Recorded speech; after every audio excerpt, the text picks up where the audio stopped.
If you are concerned about income inequality, guess who shares your concern? The new head of the Federal Reserve, Janet Yellen. Well, that's great. She gave a speech recently where she said the extent of and continuing increase in inequality in the United States greatly concerns me. Wow, strong words. Okay, great. Now, she's not alone. Believe it or not, banks have done studies showing, we're in a lot of trouble here.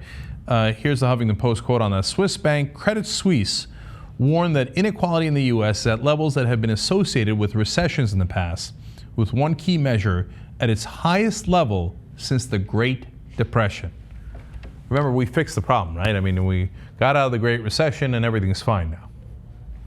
Look, we put an enormous amount of temporary bandages on it. Should President Obama get credit for that? I guess. We could have bled out, right? But if you think he solved the problem of income inequality and the economic issues that we have, you're totally mistaken. He largely continued the Bush policies. And so that's why even the banks are now saying, hey, if we're going to make investment decisions here, we should be wary of the facts. And the facts are income inequality usually lead to recessions unless they're this bad, in which case they could lead to a depression. Back to Janet Yellen. She says, income and wealth inequality are near their highest levels in the past 100 years, much higher than the average during that time span, and probably higher than for much of American history before then. So, historic income inequality, as bad as it has ever been. She said, I think it is appropriate to ask whether this trend is compatible with values rooted in our nation's history, among them the high value Americans have traditionally placed on equality of opportunity. But look, she emphasizes two things there. One is, it's not fair. It's the whole idea of America is equality of opportunity, not results, but opportunity. And we're not giving people an equality of opportunity. You don't have the same chance as people who have massive amounts of money and have all of the government rules rigged in their favor. Now, she doesn't lay it out like that. I'll tell you what her ideas are in a second. But the other problem is an economic one. It leads to recessions. It leads to crashes. So, Huffington Post explains more. Patriotism aside, inequality is also a worry because of all of its ill effects on the economy. As Yellen noted, living standards have been stagnant for most Americans for the past few decades, an unhealthy development for an economy that relies mainly on consumer spending to drive growth.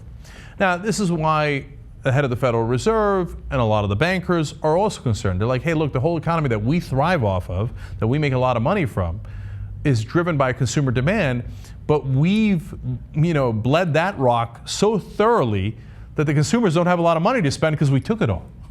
Now, Janet Yellen is not saying it in those terms. You just saw the quotes that I read verbatim. But that is, in fact, what's happening, and that is why you have the income inequality that you have. In fact, let me show you one last chart on that to give you a perspective.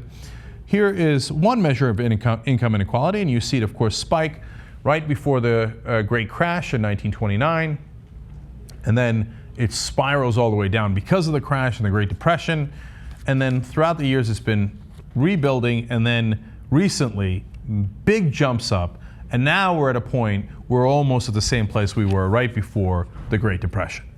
Okay, now here comes the solutions. Her solutions, I think, honestly, and I give her great credit for pointing out the reality of the problem and the severity of the problem, but her solutions are weak sauce. She suggested a handful of possible solutions, including early childhood education, making college cheaper, and helping entrepreneurs. Wang, wang, wang. Every president, every politician promises, oh yeah, a little bit more early education and I'll help you with your college loans. Now, to be fair to Obama, he actually did help with college loans. That was one of the best things that he did. And I know he fights for early education. Look, those are all wonderful things, but they're not the answer. The answer is, if you don't get money out of politics, the rules are going to get rigged. This is not an accident. It's not an accident that the charts all changed in the late 1970s and in 1980. That's when you had the Supreme Court decisions that said corporations can spend money in politics. What happened after that? Well, you look at that. The amount of taxes the corporations pay got dramatically reduced. The amount of taxes you pay got increased actually as a percentage of the taxes paid overall. They shifted the burden onto you. The regulations went down. So all of a sudden they could do a little bit more pollution. Oh, look at that. We got terrible climate change. It doesn't matter. There are no rules because they bought all the politicians.